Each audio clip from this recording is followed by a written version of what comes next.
to say good morning, sirs, for everyone in the house. I'm particularly delighted to have our eminent professors waiting for this presentation, especially the Vice Chancellor of the National Open University of Nigeria. On his behalf, I welcome you all. Professor Olufemi Peters, we are very happy to have you here this morning. And we know that it will be a very nice one today because all the professors will contribute to this work and it will make it very beautiful. But before we introduce the speaker for today, I just want to quickly, I know there's no new person in the house yet.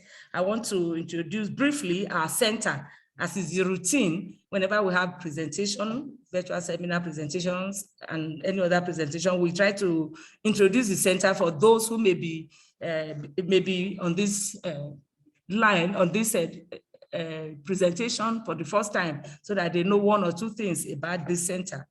The Center of Excellence in Migration and Global Studies at the National Open University of Nigeria. It's a center which was established in February 2020 with a seed fund from TED Fund. And the center has been waxing strong since then. The center was established in the regime of the immediate past Vice Chancellor, Professor Abdallah Obadamu, who incidentally is also here with us today. And the present Vice Chancellor has been passionately guiding the center and giving us 100% support to make sure the center continues to wax stronger and stronger. And for this, we really are grateful to him because he's a visionary leader and a father to all of us in this center, and indeed in the university, I dare to say that. The vision of this center is to serve as a bridge between humanity and the future. Its mission is to provide sustainable leverage for interdisciplinary research in migration and global studies. And our core mandates that we have been trying to meet up with as much as possible include to provide leverage for field-based and solution-driven research, to serve as agents of national and global policy in migration studies, to seek grants for academic activities and outreach, to organize short courses, seminars, conferences, and public lectures, to publish and sustain peer-reviewed academic journal and monographs in the field of migration and global studies, and to seek and execute all memoranda of understanding with partners. And the center has been actively trying to meet all these mandates, but we believe more that in the year to come, will be very much pronounced in some of those things that don't appear yet very visible, because moves are being made and we are having positive results. I mean, people are willing to collaborate with us, but that will come to limelight by God's grace in the coming year. So on that note, I will want to say we have our website of our journal, because the center has a journal which has published 3 issues. The journal just took off last year, and it's 2 issues we have in a year, issues 1 and 2 of volume 1, that was 2021, and right now in 2022 we have volume 2, and we've had issue 1, and the second issue is going to come out in November.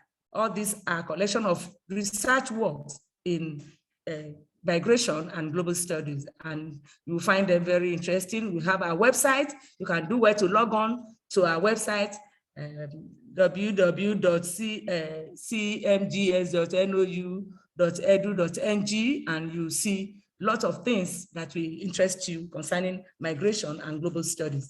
So we welcome you to this presentation today, which is also another academic presentation by one of us at the National Open University of Nigeria, and that is the person of Dr.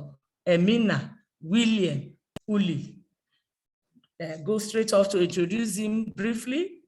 Dr. Emina William is a lecturer, like I've said, in our own university, National Open University of Nigeria, in the Department of Development Studies Faculty of Social Sciences. As one of the pioneer staff, he is saddled with the responsibility of providing and serving the department, as well as the Faculty of Social Sciences in a number of ways. He holds a PhD in sociology of development and institutional analysis from the University of Port Harcourt, Rivers State, Nigeria. Dr. Emina has broad experience teaching in several areas of public administration, sociology of development, political science, and more interestingly, social change. He is a career academic with a number of publications to his credit. He has developed interest out of his quest to impart knowledge on upcoming academics in the field of development and institutions. He has also published in a number of local and international journals, as well as contributed to a number of book chapters. He is a member of different professional bodies in Nigeria. Today, he will be speaking to us on migration, the Mediterranean as death trap for African youths. I know that this will be a very interesting one. And on this note, I welcome our presenter, Dr. Emina, to take over the podium. So I'm going to make you straight as you are going, so that you can share your screen. You are a co-host. You've been given the permission to share. So Dr. Emina, you are welcome, and over to you, sir. Thank you very much, Prof. Thank you to all our guests in the house, especially immediate past Vice Chancellor and our current Vice Chancellor. It's my pleasure to be in your midst this morning to do this presentation. I want to also thank the platform, the Center for Migration and Excellence, for giving us the opportunity to showcase our talents. You know, as academics, I think one of the major requirements is for us to ensure that we share ideas from time to time. My name is Dr. William Emina. I'll be speaking to us today on the Mediterranean death trap for African youths. I'm going to share the slide with us. We have quite a number of issues that we'll be looking at during this presentation. And of course, I know that having very big time academics in our midst here will spoil me to enrich this work and help us as academics in the National Open University. It's a big challenge to us, especially when we have to deal with senior colleagues in the house like this. And we're looking forward to more of this, you know, so it's my pleasure to do this presentation. Let me start on the note let me start by saying that this presentation came out of the quests that in recent time we've had series of deaths, you know, in the Mediterranean. And it became of interest for, you know, for me, and I wanted to find out what is the sociology behind this migration. You know, why should people take so much risk? And then I realized that quite a number of issues or factors could be responsible, and that's what we intend to look at in this study. You know, so let's start by saying that any society without a clear structure, you know, for managing the affairs of people is definitely an unorganized society. And of course, this speaks to the need for a government to be able to place, to be in place to undermine this organization, and of course, you know, reduce the issue of unruliness in that society. Let me take the slide one more after the other. I hope you can see me now. Okay, so let's say that the essence of governance is basically the provision of governance to her citizens. And of course, simply the term governance is a structure that is designed to assure responsiveness, accountability, rule of law, transparency, equity, stability and security, inclusiveness and empowerment. And of course, this was noted by International Bureau of Education 2021. The OECD Development Assistance Committee defines governance as the exercise of authority or power, in order to manage a country's economic, political, and administrative affairs. That's coming from the International Bureau of Education, 2021, meaning that society is stable and citizens are happy, as they afford different meals, they can afford different meals, healthcare, security, and other opportunities owing to the definite and people-centered decisions which that government would eventually take. Now, over the years, the provision of these is what we occasionally refer to as good governance. Of course, naturally, the states should exist because the people have handed their will to a few to rule over them and provide good governance to them.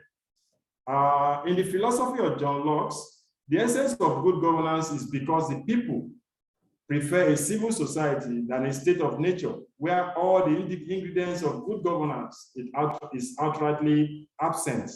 The philosophers will agree with me on that. Now, the concept of good governance in Africa seems to have been consigned into the sideways, leading to a pitiable condition for the continent, especially in Nigeria, where the youths do not have any hope. Now, in this work, is the International Organization of Migration's definition of migration, and at the same time restricted to mean the movement of persons or group of persons across international border. Furthermore, terms such as irregular migrants, undocumented migrants, and are however used interchangeably to mean one and the same thing in this discussion. So, which means migrants that enter a country illegally. Now, the statement of the problem here is that lack of basic needs, the assurance of employment, security, and safety has forced the African youths to engage in decision to migrate to other countries to seek a better life and opportunity, which in many cases are not even there, but more or less an Eldorado. And thus, of course, this is coming from persons, to us, migration on the part of the African youth, particularly Nigerian youth, is a forced migration. Why do we say so? We say this because the right to have a job in one's own country and the opportunity to support ingenuity is heavily lacking, in the Nigerian society. Many of our youths, without any support to also attract opportunity, have no choice but to make a very forceful decision to leave their home country. Therefore, we believe that the hardship, the lack of opportunities, the lack of medical support, or the quality of education and police brutality have also constituted to the African youth, particularly the Nigerian youth, to emigrate. Now, a decision that aligns to this shows that no fewer than 70% of able young Africans, migrates every year. And of course, it's very worrisome that a young African will graduate from the university at a very young age and would be without a job. The National Bureau of Statistics in 2016 revealed that the overall employment rate in Nigeria has risen to 13.9%, and employment rate in recent time have also risen to 25% from 24% in 2015. And then, of course, as of 2020, it is believed to be at 33.3%. Now, even at the age of 40, you cannot attest to the fact that many African youths still find themselves living with and being fed by their parents, and this is very worrisome. Now, this has, to a very large extent, undermined the social life chances of many African youths, even in Nigeria, as it were. Now, a macro level study to determine the late marriage that was carried out by Ndonofit and Nwala in 2015 noted that a significant proportion of this is due to poor socioeconomic status of these adult males, and at first marriage Now, they found out that the socioeconomic status has to a large extent undermined decision-making in prenuptiality, meaning that many young persons, particularly male, could not get married because of their privileged, poor socioeconomic circumstances, even after graduating with degrees from universities. Now, combined with the incessant harassment, extortion, and killing of youths by men of the anti-robbery squad SARS, also the high-handedness was responsible to a peaceful demonstration, also reinforced this push and pull factor, the push factor. Now, we can also say here that the decision to immigrate in many circumstances has led to many African youths to their deaths. Although in most cases, migration out of Africa does not entail the normal routes. Instead, the option was always available. And of course, this has to do with the illegal routes through the Sahara Desert and at the same time crossing over through the Mediterranean into Europe. This route, over time has consumed numerous young African youths. Now, majority of these cases is that the Mediterranean has become a flashing point. And of course, it is also a barrier. It is also a gap between a dashed hope and a better life that is believed to be ahead of them. Many young African youths have also met their end at this point and have also crossed to embrace the so-called anticipated El Dorado in Europe. Studies have also shown that that was carried out in this direction by Minnie Harris in 2010, concerned her own study on youth migration, where she concluded that it was this migration has impoverished the rural sectors in Africa. Another one by Kushmanda, we say that majority of the cases in the Mediterranean has revealed that the Mediterranean has become a very flashpoint, where we also argue that the study revealed that it has become a barrier and a gap between a dashed hope and a better life that is these youth have seen to be ahead of them. Of course, many young Africans have met their end at this point, and many have also crossed to embrace the anticipated El Dorado in Europe. Several studies in this regard have shown, particularly studies by Minnie Harris in 2010, where she revealed that study on youth migration, and poverty among youths has led to impoverished the rural areas in Nigeria. Another study by Kushmanda reveals that they were more concerned about the condition, especially the role of the living condition in countries driven forces for migration. And then we have another study which looked at migration and mortality in the Mediterranean from a humanitarian perspective, which also focused their study on the implication of urban growth, on youth migration decision via Mediterranean, which has to do with Nigeria. However, our study is anchored on the fact that our purpose for this study is on the fact that this paper explored the underlying impact, which the Mediterranean routes has become for African youth at an attempt to cross over in order to the other side of the earth for a better life, howbeit illegal. So for us, we asked the following question.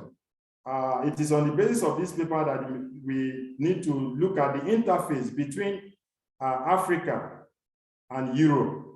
And it is not as if the Mediterranean is not a death trap for African youths. We agree in this paper to ask the following question to say, what is the demographic characteristics of migrants, that are caught by the Mediterranean? Secondly, it is the purpose of this quick paper to inquire, why are young Africans leaving their respective countries to die in the Mediterranean? These are questions we have raised in this paper. Is there hope of a better continent for Africa and Nigerian youths? And then we also ask, is the Mediterranean a sustainable debt trap for African youths? All of these are questions that we intend to answer in this presentation, in this paper. Now, we looked at a few literature, and we are asking the literatures that we looked at, we said African youth and irregular migration. Now, we have said that migration is not novel as a concept. Rather, what it translates is what the uncertainty that it has brought to life.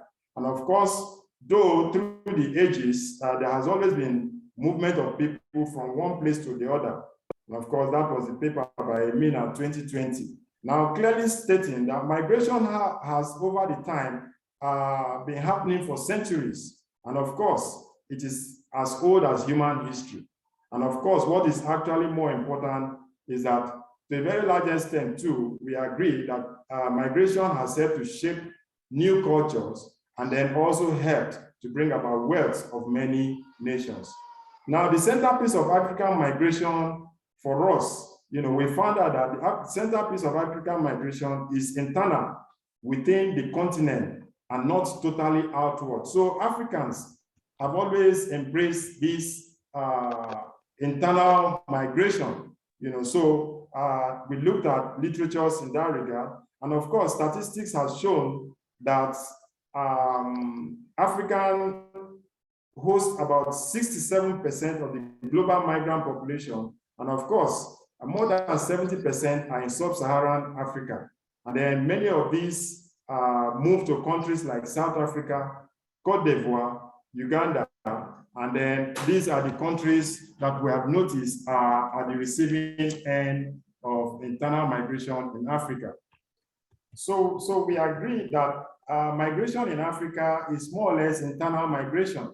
And we also know that most of this migration has more or less been to countries like South Africa, Cote d'Ivoire, Uganda, and of course, these countries are said to be at the receiving end. When compared to Europe in 2017, the European Union hosted roughly 9 million African migrants. And this figure relatively is less than the number that were hosted by African countries in that same year. This was according to the Mo Ibrahim Foundation in 2019.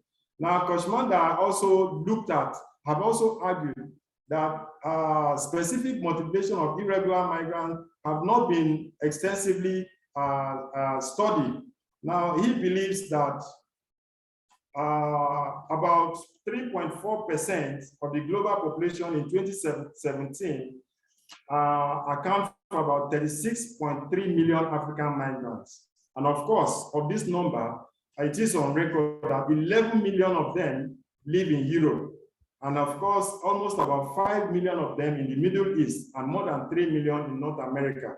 This is also a study by Mo Ibrahim 2020. Now, we argue differently using the Nigerian context as a rationale for this study. Now, our decision here is that we argue that the decision to migrate irregularly among the Nigerian youths is fundamentally spurred by the lack of governance, which at the same time translates to lack of opportunity for young able-bodied men and women who see no hope for their future. Now, a study also by almost 80% of potential African migrants are driven by economic or social prospects. Others have also argued that irregular migration is an escapist strategy for survival. So while others are saying it's governance, others are saying is just a strategy to escape. Now, for young African migrants, migration, however, it is qualified to connote movement from home country to a destination of better hope, a better life for self and other family members that are also left behind. So you can see why most of them take this decision. Now we look at the Mediterranean and mortality of young Africans, which is the focus of this study.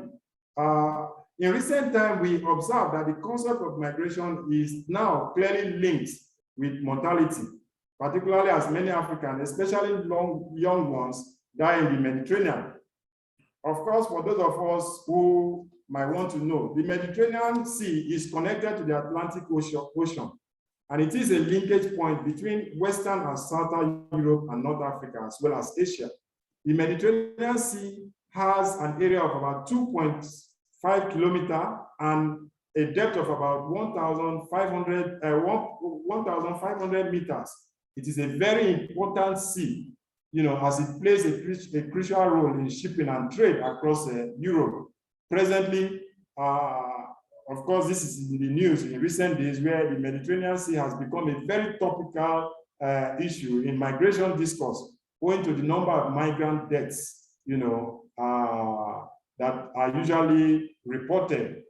Majority of these Africans who, in their own way, they want to japa. This is a new migratory word in Nigeria. That means they want to leave their country from their home to go through the Mediterranean routes, cross by boat to Europe.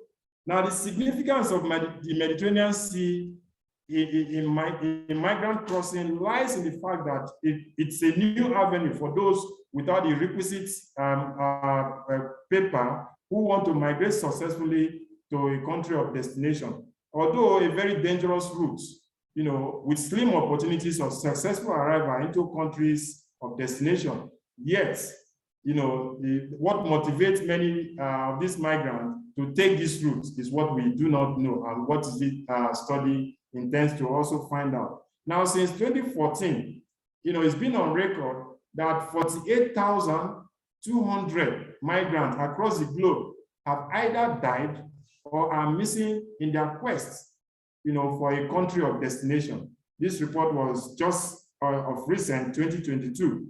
Now, if you look at the graph there in figure 1, you can come to look at this staggering number of persons who have lost their life in their quest to have a better life. Majority of the migrants' deaths occur in the Mediterranean Sea.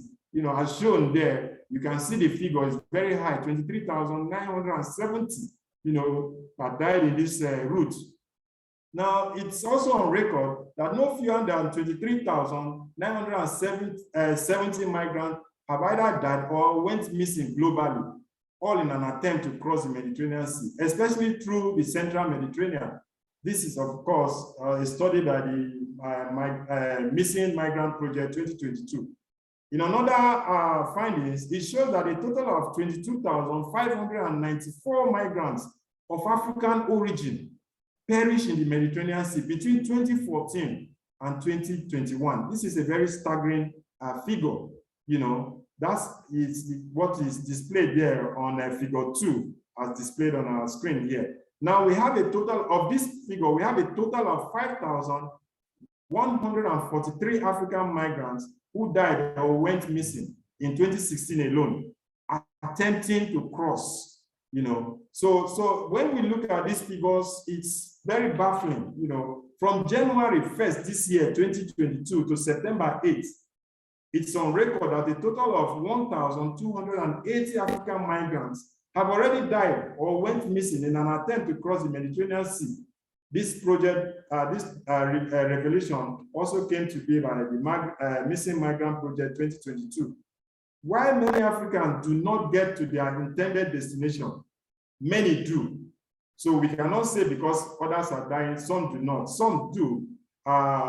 Many do successfully crossing the Mediterranean, especially through the central Mediterranean route.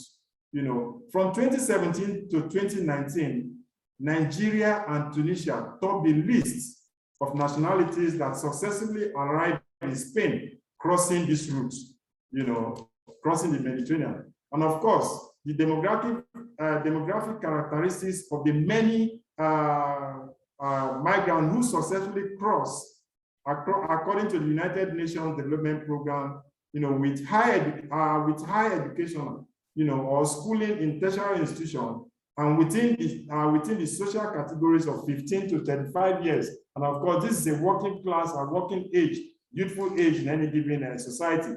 That's the study that was carried out by UNDP 2019, Mo Ibrahim, and Jaji 2019. According to the conversation in 2016, over 20,000 migrants involved in the Mediterranean Sea crossing were reportedly to be Nigerians. Now, the demographic characteristics of African migrants has also revealed that they are all mostly youths, young persons within social categories of this given age. Now, many of these young persons are usually deported also in their quest to migrate and reach the country of destination. Now, the desperation of hope that spurs these young Africans often end up in the Mediterranean disaster. Young Nigerians have been reported to top the lists of deported migrants between 2016 and 2018. And of course, majority of these Africans are deported from countries like Italy, South Africa, and Libya. Were said to be Nigerians also. Now, according to this conversation again in 2016, over 20,000 migrants involved in the Mediterranean Sea crossing were reportedly to be young. Now this demography of migrants is not restricted to male, or men alone, as many would think. Both women and children are also involved. And it's on record that the men is very obvious. We have 72.8% representing the male folk, 19.8%, and of course 7.4% of migrants that arrived in the Mediterranean Sea in 2021 alone. And children and women were also involved. Now, African youths and the European El Dorado. We decided to look at it from this perspective, where we believe that this kind of literature can help us understand it better. And then in a landmark study, Scaling Fence, Voice of Irregular Migrants, African Migrants to Europe, it is on record that the United Nations Development Program, UNDP, took a study and noted that motivation to immigrate by young Africans was not merely driven by the idea of getting a job or asylum seeking, as many were already working in their countries before they moved. Now, the study believed that there was more to decision to travel undocumented in spite of the staggering risk that is associated with this kind of movement. The study revealed that migration is a revelation of development progress across Africa, albeit progress that is uneven and that is not fast enough to meet people's aspiration, opportunity, or choicelessness. Of course, the study also revealed that the critical factor, that could be responsible to this is the calculation of the young people. And on the other hand, a study by Hanum argues in the same line that African youth's decision to immigrate irregularly, in spite of the immense risk, is as a result of poverty.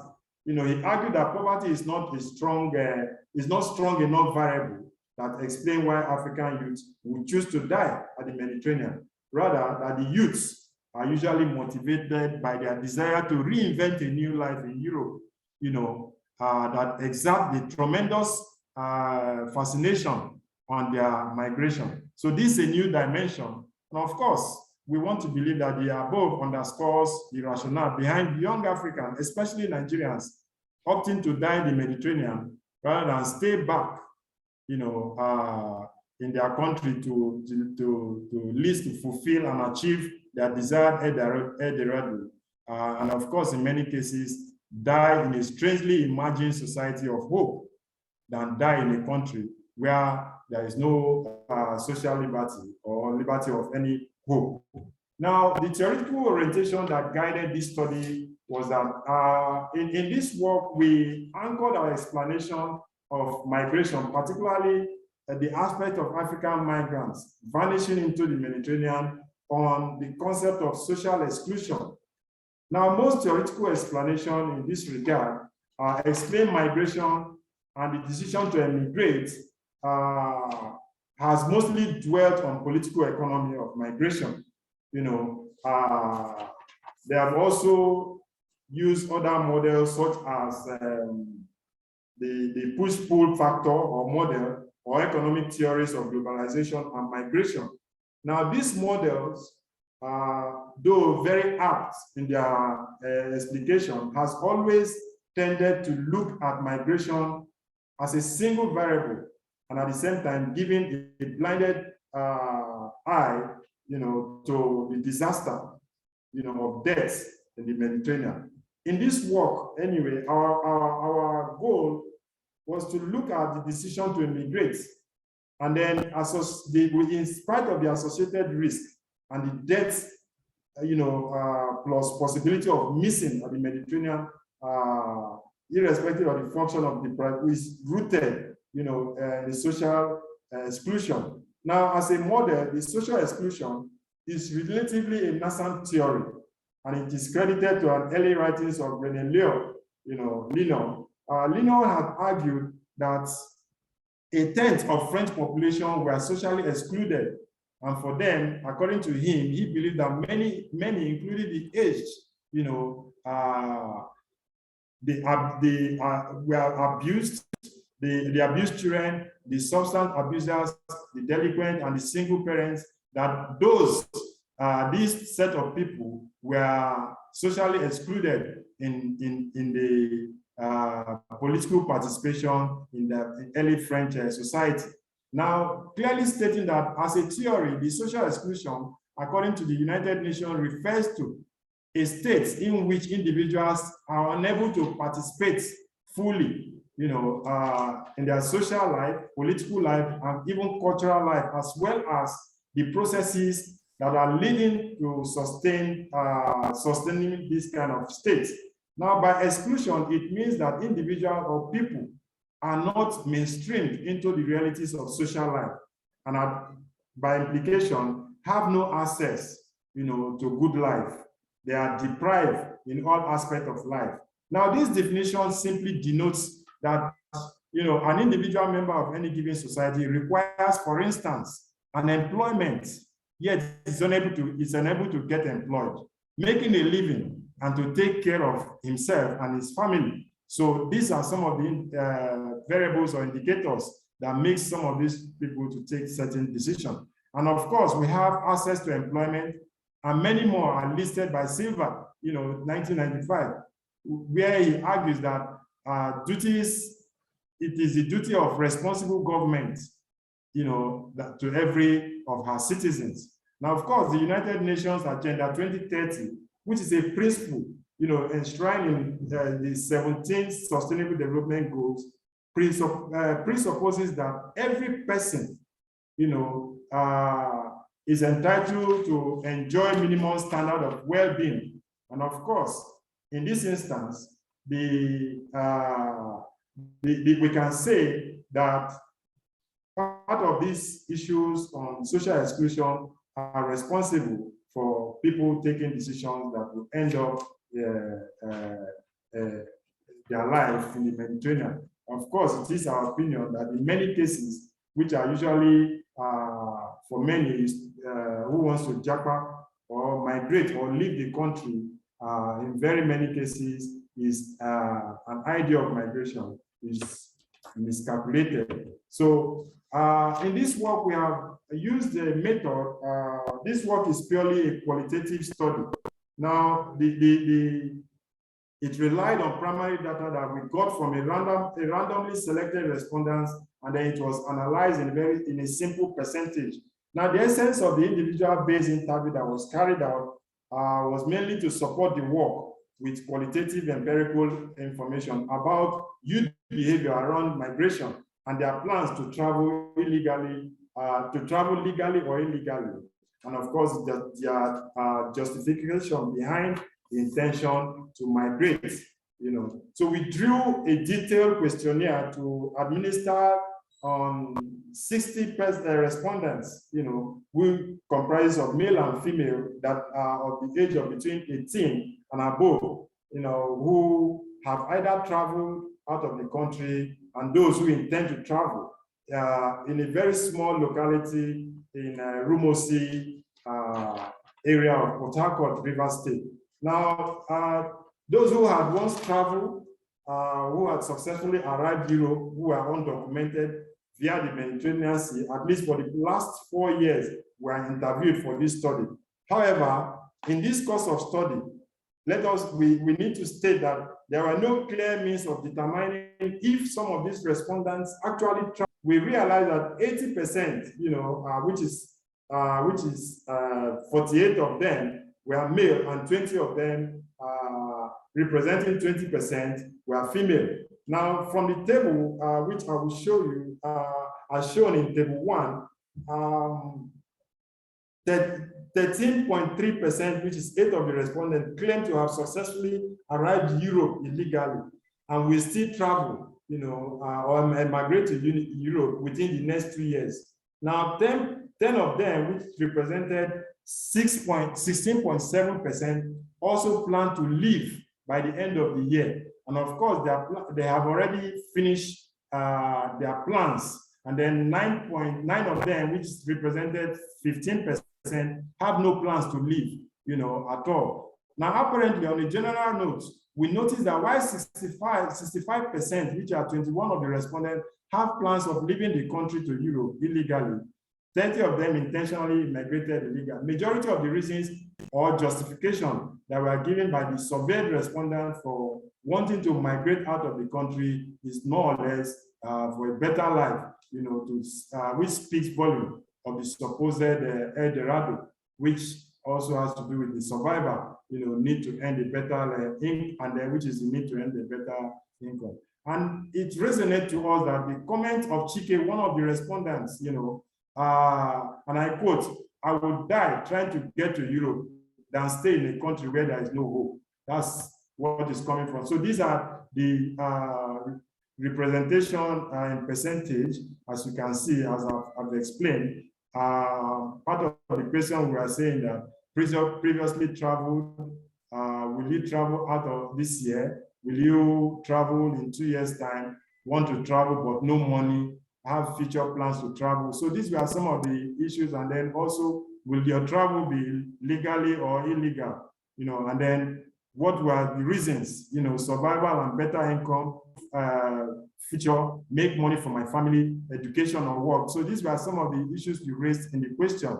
And then in conclusion, this paper has shown that the Mediterranean is as an interface route between Africa. So in conclusion, we say that we've shown that the Mediterranean is as an interface route between Africa and Europe. It's not only a death trap to young African immigrants, especially Nigerian youths, to bid farewell to a continent and a country that graciously disregard her young, by scolding them from development. Now, drawing a new data source, the study has shown that though the noise about migration focuses more on Europe as a destination, but the majority continue to be motivated within the continent. Now, this decision to migrate is mostly an irregular one. It's very costly, at this decision. And so we have noted that the demographic characteristics of African migrants who arrive Europe successfully via the Mediterranean Sea are those who do so are mostly young and educated, who are within the age of 15 to 35. Now, we also reveal in this study that what is responsible for this decision is majorly social exclusion, in the form of deprivation, and especially the concept or mindset of El Dorado, a dream that means reasons that compel these young Africans or Nigerians to emigrate regardless of the associated risk or even dying in the Mediterranean. It is in 2022 and 2023 is approaching. We want to remind young Nigerians that it is an election year, and once again, governance will be put to test. Where this is appealing, it's becoming very unsatisfactory, that Nigerian youths may mostly likely be hopeless once again when this process continues.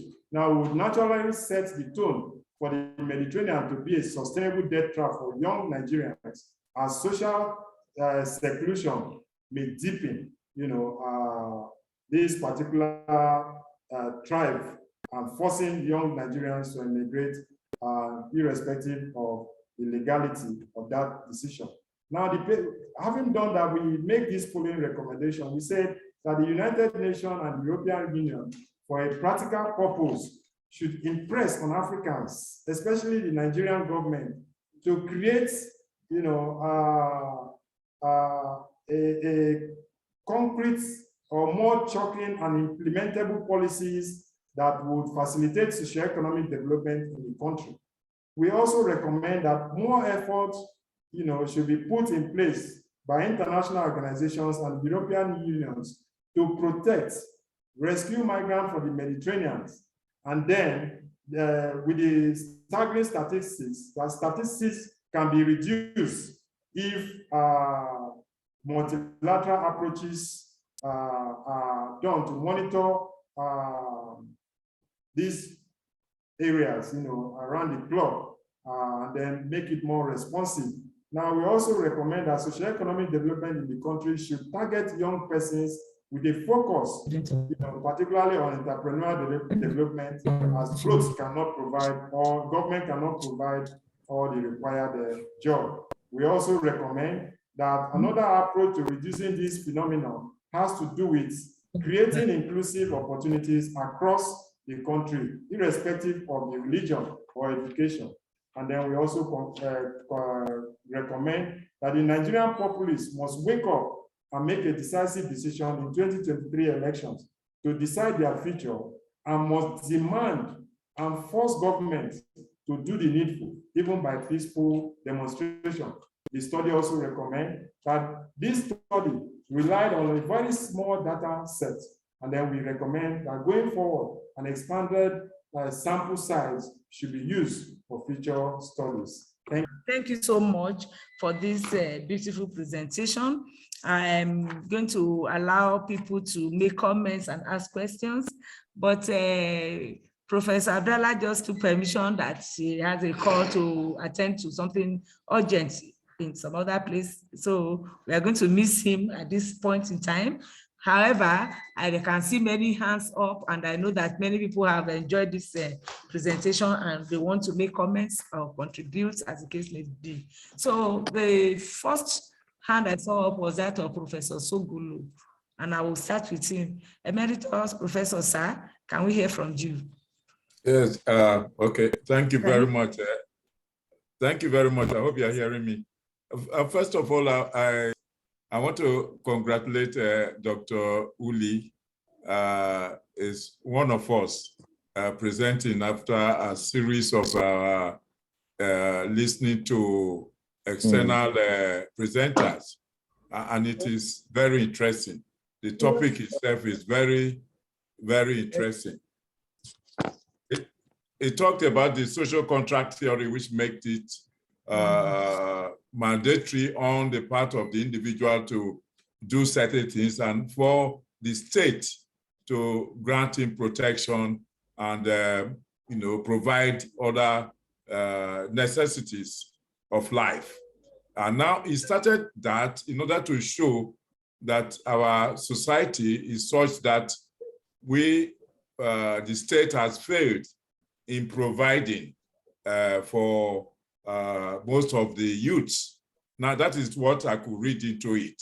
And that has created a situation where many youths are trying to travel out, take all kinds of risk.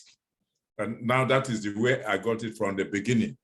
But if Dr. Oli were my colleague in philosophy, I would have taken up on some of the premises he started at the beginning, to say, for instance, that why are young, this is the question he asked, why are young Africans leaving their homes to die in the Mediterranean Sea? He asked that question. And of course, if you were in philosophy, suddenly, somebody would say, like, no African is traveling to go and die That is not the goal. The youths who are traveling are not traveling to go and die. They are just taking a risk.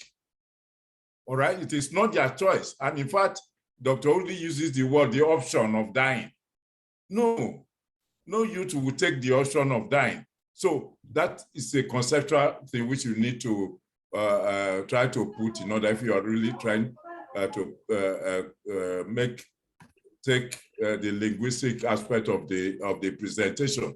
You know, people don't deliberately migrate to go and die or to go and face risks. The conditions at home, yes, will you know, lead them into taking risks. So the factor of risk is very important. Now, the presentation has a lot of, you know, arising from what I've just said, narrate a lot of things which will put the paper either as a paper in economics, as a paper in psychology, as a paper in sociology, as a paper in political science, because those are the questions that will arise. Why would a youth, why would a young man take such a risk? What are the factors, sociological factors, economic factors, political factors that lead our youth into taking that? That will open up a range of academic discussion. And, you know, Dr. Oli would know that indeed there's a lot to answer. And I'm just suggesting this so that it can open the spectrum of the paper for a greater presentation. I think I better end up there so that others can speak. Thank you very much. Thank you. Thank you very much, sir. Thank you for that contribution. The next person I want to call is the Vice Chancellor himself, Professor Olufemi Peters. Sir, over to you for your comments. Yes, thank you very much, Dr. Aneto. First is to apologize that I was off. In fact, I'm using my phone now. The last 20 minutes, I didn't listen to most of Dr. Uli's presentation. But the few I listened to was very fantastic. And I think he really had very useful issues to raise. In line with what Professor Sogolo said, I also want to say that I don't think anybody will want to emigrate because the person wants to go and die. It's a risk. And but I have that could one of the reasons not be that the people who had gone earlier gave them a very rousy view of where they are destined to be. And if the reason why I'm saying that is that just yesterday or this morning, there is a report that the Nigerian doctors in UK are being overworked. Now, such a statement will naturally want to deter other people from going to UK. They might decide to go to other places, but now that they are hearing their colleagues complaining of being overworked, the question they will ask is whether it is really worth it. And since the people who are still at the home country will rely on the feedback from the destination country, this could be part of the things that will deter migration to other countries. But what really irks me is that why have they chosen the Middle East, the Arab countries, as an intermediary route to get to Europe, and not through, say, the Asian country? Because I thought the way they could have done, because there is more, for Blacks, there is more racism in those areas than what I thought they actually see. And that might be part of the reason why the success rate is very poor. The success rate of those that are going through that place. So, but I want to thank Dr. Willie for really raising it up. And like I said, I promise to be around now more regularly than I was before, because migration is becoming a very topical issue.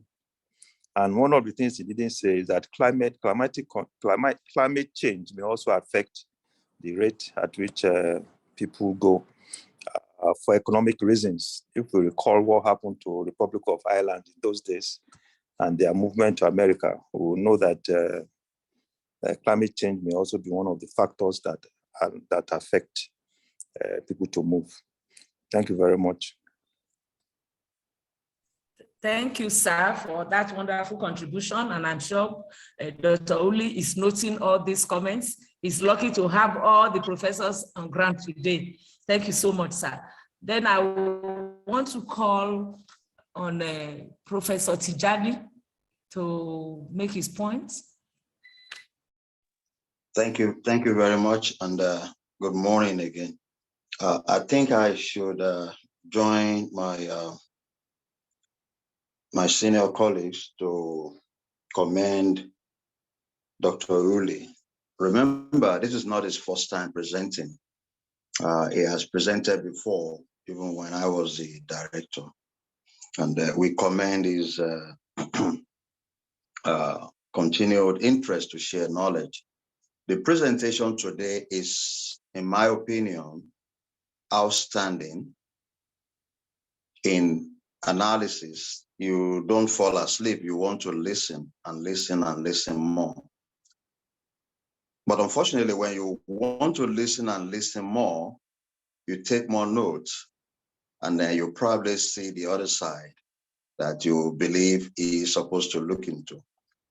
I think it was the Chairman Pro-Chancellor of NOUN, Distinguished Professor Kebukola, that admonished us that when we write, we must locate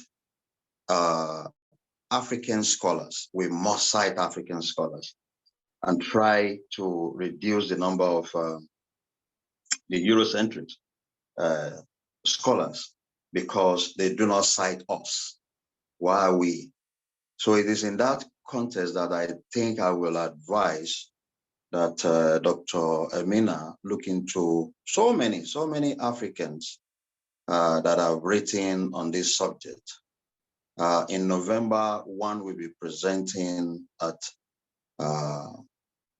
my office of Global Partnerships Africa, Professor Omar Ali. But also important is the concept. Of course, I love the idea of social contract, but if you look at the origin, you can now Africanize it. I believe there are a lot of African philosophers that must have decolonized, deconstruct the original idea so that we can begin to celebrate one another. Lastly, Yakpaism, Jakpaism, I love it when you mention it. And I'm sure on Friday, this Friday, another African scholar will speak to that at our Eternal Wilson Global Leadership Lecture Series. But I want you, maybe you have a greater, maybe about a paragraph or two, or even a page on this new emerging concept.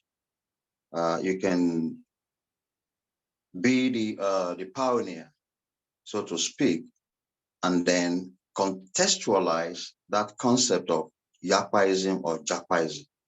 But on the whole, brilliant presentation. I have learned and I am not disappointed. I have not woke up 5-6 hours behind you to listen. Thank you very much. God bless you. Bye. For that contribution. Thank you, sir. Yeah, I think the next person here is Professor Akim Akinwale. Then that will be followed by Professor Aneto, and then Dr. Rekia, if she's still there. So let's quickly hear Professor Akim Akinwale. Okay, thank you very much. I thank Dr. Uli. So I thank him for his brilliant and eloquent presentation. And the topic of his presentation is also very fascinating and interesting, because the topic is talking about the reality of Africans. We all must show interest, because it's our story. and no one else will tell it better than us. So I want to make a kind of intervention in his theoretical framework, because I strongly believe that a theory that will explain individual decision in dealing with risk will be more appropriate. And I want to recommend to him theory of risk society. This theory explains the systematic way of dealing with hazard and insecurity in the process of navigating the realities affecting individuals in society. So that's on the one hand. So if you look at the theory of risk society, the theory was developed by a Briton and a German. Anthony Giddens was a British sociologist. Then Uli Beck was also a German social scientist. So though they are not Africans, but the messages they develop in the theory are quite relevant and can be useful to explain how some individuals will travel, and along the line they encounter obstacles, barriers, difficulties, which could even result in death. Then another theory I want to recommend to you is theory of sense making. Individuals understand the hazard they are facing, like distinguished professors said earlier. Nobody will want to travel to go and die, but there will be belief that, okay, the travel is challenging, but it's possible I succeed. If I succeed, I can be successful. So based on that perception of, okay, yeah, this journey is a journey of, it's a very difficult journey, but if I'm able to make it at the end of the day, I can change my story for better. I think that's part of the motivation that is driving these people, because we cannot say that we are the only person who are aware of the challenges or the stories of death along the Mediterranean. Even the intending migrant or potential migrant will have read about it. But there's this perception of, okay, it won't be me. Even if people are dying, I'm going to travel and I'm not going to die. My own case will be different. So in that kind of situation, you can see individuals making sense of that danger and trying to develop a kind of disbelief or a kind of notion that, okay, my own story will be different. I'm going to succeed. I'm going to make it. Okay, others may not make it because maybe they are not lucky. I'm going to be lucky. I'm going to be fortunate. So I think you may want to consider that to enrich your theoretical framework, because your study focuses more on individuals and the decisions they are making, not really on the group per se. Look at the methodology you have used. You have spoken to some individuals, you conducted some interviews at individual level. So the other theories you had adopted focus more on macro level reality. But the research issue you are engaging is basically micro level decisions that people are taking at individual level. So the theory that explains individual decision will be more appropriate. Thank you. Thank you for your wonderful contribution. Good afternoon, everyone. I'm the next person to speak.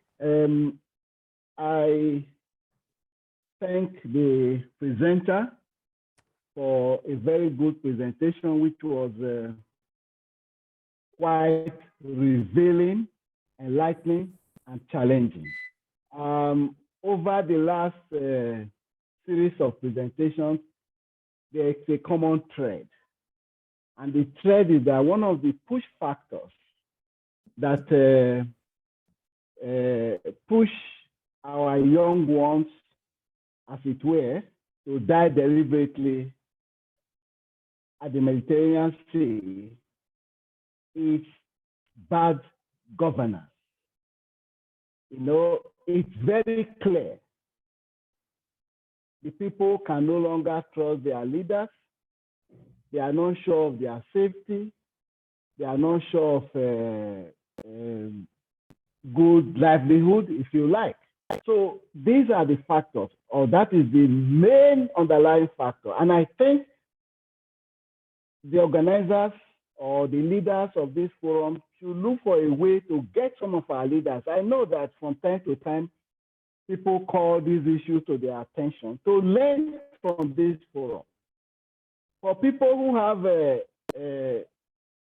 commitment to providing service and good governance to their citizens, this is very challenging and it's shameful. And I'm happy that Professor Femi Peters mentioned the issue of doctors who are from Nigeria, who are being, as it were, treated and treated as second-class citizens, if you like. You know, it was an issue I was going to mention. And just before that, earlier on, a lady, because I'm in the field, told me something that she applied for a job. They said she was successful at the interview. And when it came to the offer of appointment, the issue of remuneration, she was given something lower than what other people were given. And then she complained. And the response was, you should thank yourself.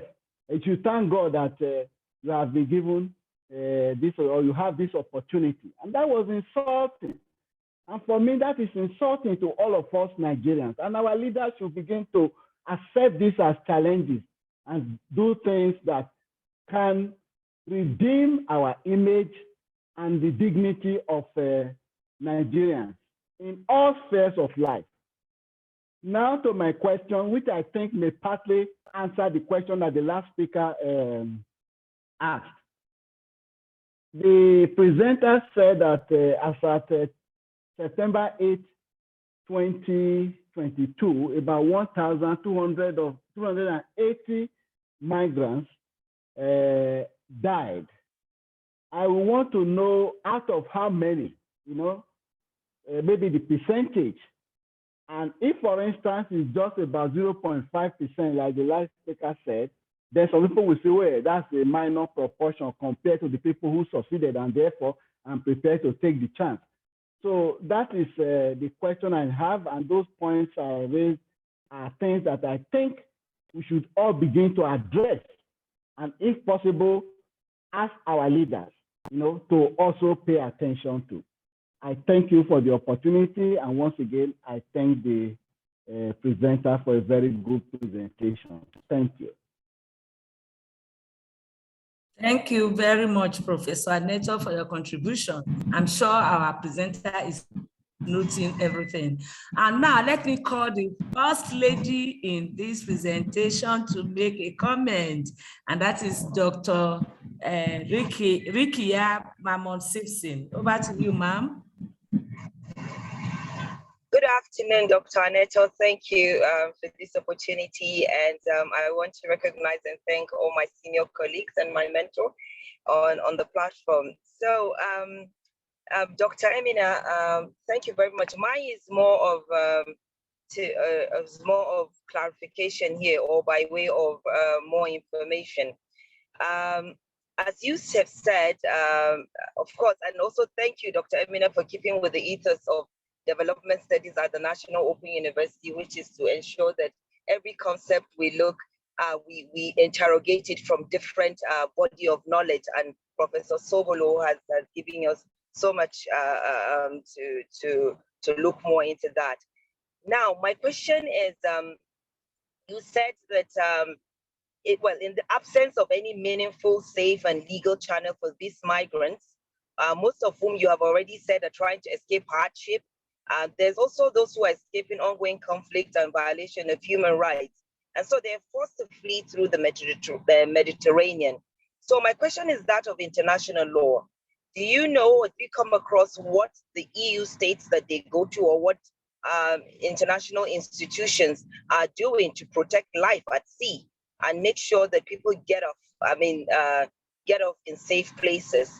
There's a whole law that actually empowers them to ensure disembarkation in places of safety. So it will be interesting. What are they doing? I know they do it for other migrants. I know in other parts, in other continents, like Latin America. Is it the same for those who are crossing the Mediterranean Sea? Thank you. Thank you very much, Dr. Rikia, for that contribution. Okay. All right. Thank you so much. It looks like I can't see more hands up, but on my own part, I would now want the presenter to address the issues raised, as well as to say one or two things. But I want to quickly, on my own part, I want to advise the presenter that in his paper, it should be consistent with the one he's calling illegal, because there's a point, a part, he said illegal migrants, and another part he said irregular. I'm happy he's aware that there's irregular, and that word covers what he's trying to call illegal, because the people in migration now do not want to hear that word again. It's now obsolete to say illegal migrants. Rather, we say irregular migrants, and I hope he will try to make that the word round. So the whole of the paper should be, whenever he wants to talk about those group of migrants, he should use the word irregular migrants. That's just mine. And then I also want to say I enjoyed the word, though not hearing it for the first time, the one that he called Japa, and that Nigerians are successful in Japa. That I think that is something I want him to look at critically. Are we the ones that are leading in Japa? I think he mentioned Nigeria and one other country. I can't really remember that are Japan. I really found that as fun. So thank you so much. So over to you, Dr. Nina. Let's hear from you. All these contributions, wonderful contributions that will make your paper better. Let's hear what you have to tell us. Thank you. Yes, thank you very much. Yeah. First, let me thank our emeritus professor. Thank you for your in-depth analysis too. You've also given me an insight. You know, one of the beauties in development studies is that, particularly in NOUN, is the interdisciplinary nature of development studies in NOUN. So I'm looking forward to seeing how we can collaborate with those who are in philosophy, political science, economics, to look at this paper from these different interdisciplinary dimensions. So I appreciate that, sir. I also want to thank our Vice Chancellor for finding time to also make this contribution. I've taken note of the issue of climate change. You know, so for us, this paper, for me, I'm focusing majorly on quite a number of issues that Professor Akin noted about the individual theory that should be applied, because I'm looking at individuals, you know, but looking at issues of climate change, I think it will also help to, if that could be one of the reasons why people want to jack back from their country, I'm sure we'll also take that into consideration. But thank you for finding time to be present in today's presentation. We're looking forward to seeing you. Professor Tijani, sir, I want to thank you also. The issue of citation, like you actually pointed out, I took note of that. I cited some of my work and a few African scholars, even Nigerian scholars in this paper. So I'm looking forward to adding more of them so that can also help us in building our own knowledge, or sending our own names out there for people to always cite us. Professor Hakim, thank you for the theories that you've suggested that I should look into properly to see how you can actually capture the issue in discourse. You talked about the risk society theory. You talked about the theory of sense making, and then how the individuals, I should concentrate more that these two theories addresses the issue of individuals. I think I will actually look at that and also add it up. Dr. Rekia Maman, your question was, what is the international community or the global community doing to address this issue, particularly as regards to African migrants? If you go to our recommendations, you will find out that the root cause of the African migrants is centered on bad governance, you know, which was actually pointed out by Dr. Aneto, you know, and he's also advising that the center should reach out to policymakers to see how some of the papers that we present here also get to policy makers. So for me, we have recommended that governance in Africa should be such that it will be, it's supposed to be responsive enough, to cater for some of the needs that has, instigated the youths, to find a better life outside. So the international approach to this is majorly in the hands of the United Nations to see how global efforts will be made to mitigate this movement. If the home front or governance at the home country addresses the needs of these individuals, I do not think anybody will want to go and risk their lives, in the Mediterranean for all in the quest for a better life. Professor Soglo also raised the issue of people don't intend to go out there and die. That's that question that we try to answer in this study. It's very philosophical, and as a philosopher, I know you're looking at it from that perspective. So we as sociologists, what we try to do is, why do people make certain decisions? Because you look at, you take a decision, but you may not know the outcome of that decision. If it's a death decision that one has actually taken, and why do you intend to? So nobody actually intends to go and die in the Mediterranean, but their quest for a better life, a better society, must and should have actually pushed some of them into the decision that they take. So I want to thank all our mentors who are here. I'm looking forward to seeing a larger picture where those who are in philosophy, those who are in political science and other areas can come in. I can see Professor Abdallah is raising his hand. Maybe he wants to add more to this paper. Yes, he's back. I wanted you to stop talking so that I can recognize him. Yes, Prof. Okay. He's raising up his hand. Yes, sir. Yes, sir. Over to you, Prof. Just 1 minute.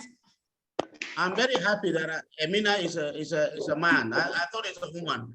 All along I've been because of the onomatopoeic relationship between Emina and Amina. I've always thought Emina as a woman. I mean, not a man. So it's good to see that I have got this gender correction. What I want to briefly say is this. There is so much material about African migrants to Mediterranean and the death and so on. I even have a film which I'm willing to share, but that is shot in Senegal. The question is, why are we always looking at Africa? We said global studies. As much as there's a lot of migration from Africa to Mediterranean, through Mediterranean to Europe, there is a similar wave of immigration from South America to the United States.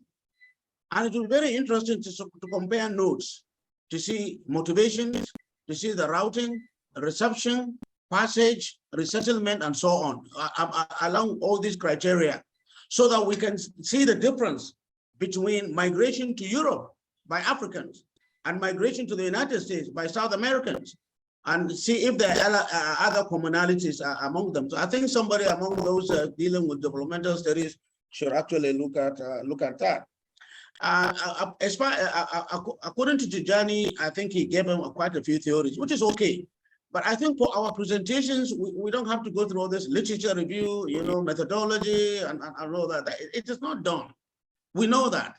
When you're presenting, you have only 40 minutes or so. Or in fact, in most international conferences, you are given just about 20 minutes or 15 minutes. And within those 15 minutes, you can start talking about literature review, methodology, references, and then you are quoting people according to blah, blah, blah, 1920. No, just distill the concept and then get down to it so that it provides a basis for discussion. The methodology and literature review and all the other things and abstract and keywords and things like that will be done for the journal proper, for the article proper. But at the moment, we're just looking at a summary of what you have, what you want us to discuss about. And finally, about a week ago, BBC Pidgin ran an article on a woman who is a hairdresser in Benin and how she was trafficked to Algeria and how she was indebted to those who trafficked her to about almost 40,000 euro or something like that. And she was insisting, they took away her passport. They were insisting she has to pay back. And the only way she can pay back is through prostitution. So why can't we find all these Edo immigrants who are coming back, who are returning, to share their experiences? Let us not worry about whether they are going to present excellent English. We're not interested in excellent English. We're interested in their experiences and their perspectives. Even if they are going to present in broken English, let us have something that we can all see from the eyes of the immigrant. Most of the success stories of the immigrants are those who have been resettled properly. Like Professor Togolo, he has been to that, I've been to that. Tijani is now a temporary immigrant, he has been to that. Those are successful.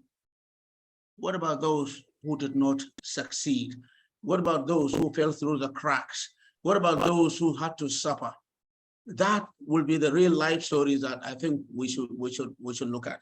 So thank you very much. I'm sorry for cutting off. And Malam, Emina, not Malam. Thank you very much for your wonderful contribution. I have cited Professor Tanglang. I will not say, but greet him. You are welcome, Prof. Professor Tanglang. I've not seen him in about a year. A word, last word to say. 1 minute. If not, I want to close this meeting. Dr. Uli, do you have any last word to say? Yes, I want to appreciate Professor Abdallah for taking me through another dimension of how presentation should be made. I'm an upcoming scholar. Having mentors like this will help me to actually enhance my presentation. And then going further, I think he has also given me another topic on what this work can also entail from the eyes of the immigrant. That is first-hand discussion with those who have actually experienced what we are trying to discuss. But so for me, I would want to look forward to seeing how we can explore the Edo experience of some of these people, reach out to them, and I know that myself and Dr. Rekia will look forward to that. We have done a similar study in Benin before. We'll look forward to see how we can bring this kind of people to have a first-hand information and then bring it to present, so that those who want to engage in such movement in time will have a rethink. And going further, we believe that this center, it will help the center to also explore a new dimension. So we're looking forward to more presentation from NOUN staff and students as well. Thank you very much for the platform.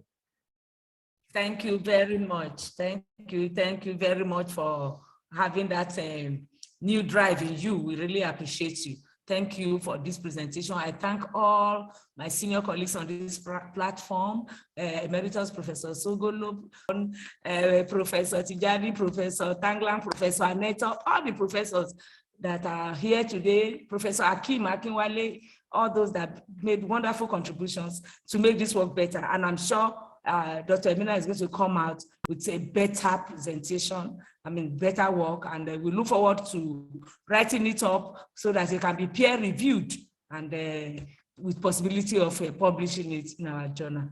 Thank you so much. Thank you and have a nice day. In a fortnight, by God's grace, we shall see you again. Thank you and bye-bye.